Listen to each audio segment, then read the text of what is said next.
Welcome to today's Explainer. We've got a genuinely fascinating and honestly an absolutely crucial topic lined up for you today. We're going to be looking at a literal microscopic arms race that is happening right now in hospitals and communities all over the world. This is the story of human medicine going head-to-head against a brilliantly stubborn superbug. We'll be drawing on three incredible medical studies from across the globe to understand exactly how this bacterial adversary operates and, more importantly, how we can defeat it. Okay, let's dive right into this. We hear the word superbug thrown around a lot, right? It sounds kind of like something straight out of a sci-fi movie. But what actually makes a superbug, well, super?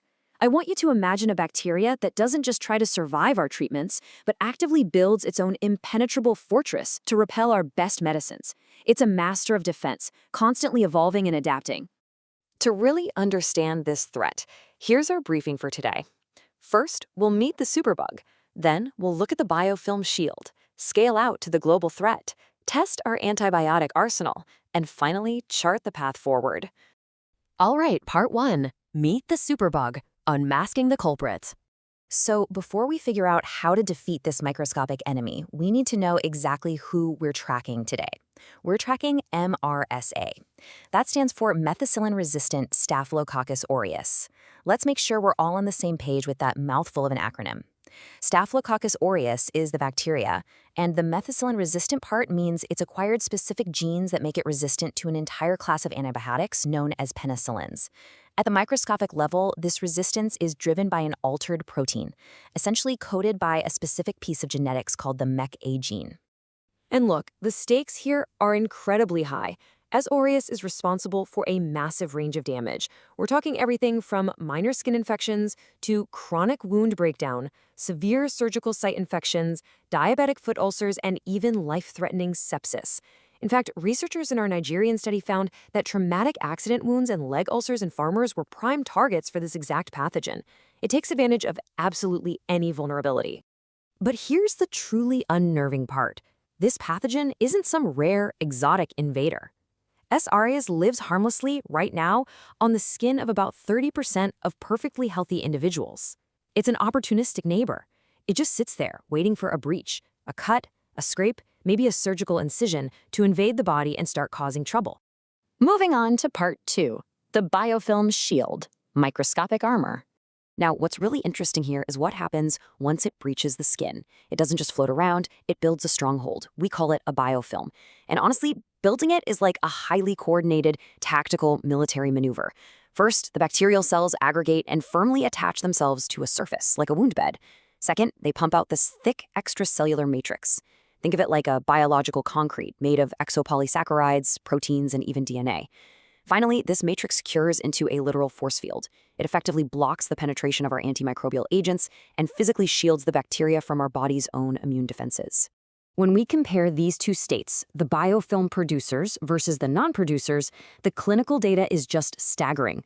A medical study conducted in the hospitals of the Gaza Strip contrasted these shielded bacteria against their unshielded counterparts. The researchers found that when S. aureus can produce this biofilm force field, its ability to resist drugs absolutely skyrockets. Just consider this shocking statistic from that Gaza Strip study.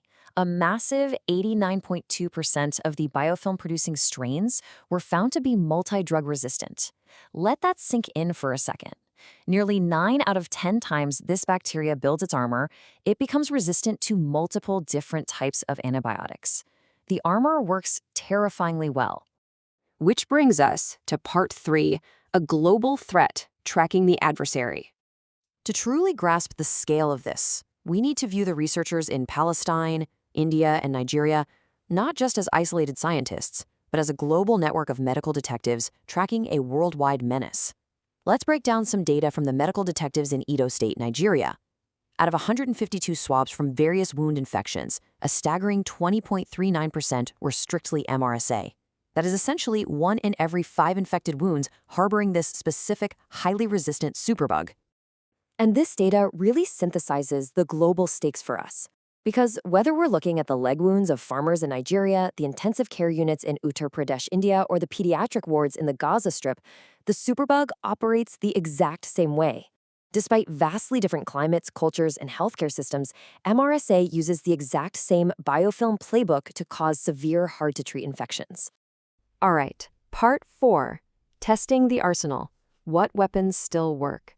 So this is the testing phase of our global investigation. Our medical detectives ran the lab tests to figure out exactly which antibiotics can actually pierce this biofilm armor and which ones fail. So the crucial point here is the massive failure rate of our traditional heavyweights. In the Gaza study, penicillin G failed nearly 93% of the time. In the Indian study, it failed 100% of the time. Why? Largely because these MRSA strains produce beta-lactamase, an enzyme that literally chews up the penicillin before it can even work. Even cefixime and erythromycin are showing incredibly high resistance, especially when the bacteria is hiding inside its biofilm. But it isn't all bad news. We do have a massive, very positive data point to share. In the Indian study out of Uttar Pradesh, researchers found that the antibiotic vancomycin had a 100% success rate against the MRSA isolates they tested. It pierced the armor every single time. So based on these 3 global studies, here is our successful arsenal. These are the specialized weapons getting through the shield. We've got vancomycin, as we just mentioned. We have linezolid, which showed only 1% resistance in Gaza and nearly 90% sensitivity in India. We also have ticoplanin and ceftaroline showing really high efficacy. However, and this is a big however, we have to remember these are precious last-line resources. We absolutely cannot afford to overuse them, or the bacteria will eventually build a shield against these too. Part 5, the path forward, winning the microscopic war. Let's pivot to the conclusions of our global detectives and focus on what these 3 studies tell us about securing our medical future. And this brilliantly illustrates the practical takeaways for healthcare systems globally. To beat MRSA, hospitals need regular surveillance to detect biofilm formation early. They need consistent monitoring of local resistance profiles because the data shifts, right? And most importantly, there has to be strict control over antibiotic prescriptions. Unchecked and casual antibiotic use is essentially a training camp for the superbug, teaching it exactly how to resist our medications. And of course, meticulous infection control in surgeries and ICUs is simply non-negotiable. I actually want to read this empowering quote directly from the Gaza source material. Regular surveillance of biofilm formation by SRES and their antimicrobiotic resistance profile may lead more success in treating SRES infections. The message there is crystal clear. Diagnostic microbiology, actually getting in there and testing the bug and its armor in the lab, is our absolute best intelligence in this fight. So I'm going to leave you with this final thought. We've seen how brilliantly stubborn MRSA can be, building its biofilm shields across the globe. But we've also seen that we have the intelligence and the tools to fight back.